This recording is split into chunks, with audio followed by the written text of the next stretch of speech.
सरपंच हत्या प्रकरणात गेल्या काही दिवसांपासून आका असा उल्लेख करून खळबळ उडवणाऱ्या भाजपा आमदार सुरेश धस यांनी आता आणखी एक मोठं वक्तव्य केलंय। राष्ट्रवादीतील मुन्नी ही महिला नसून पुरुष असल्याचं म्हटलंय। या मुन्नीचे सर्व कारनामे आपल्याकडे असल्याचा दावाही धस यांनी केलाय। त्यामुळे राष्ट्रवादीतील मुन्नी कोण अशा चर्चा रंगल्यात।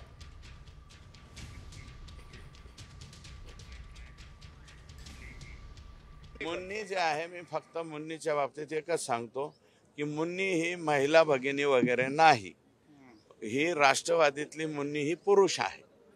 आणि मी जे बोललोय त्या मुन्नीला 100% कळालेलं आहे, फक्त ती बाहेर आलेली नाही।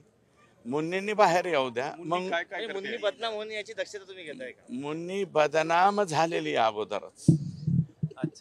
मुन्नी बदनाम हो गई, डार्लिंग तेरे लिए। ती डार्लिंग जे आहे त्याच्यासाठी मी पूर्णपणे मुन्नी बदनाम झालेली आहे। नेमकी बडी मुन्नी कोण आहे ते त्यांना विचारा।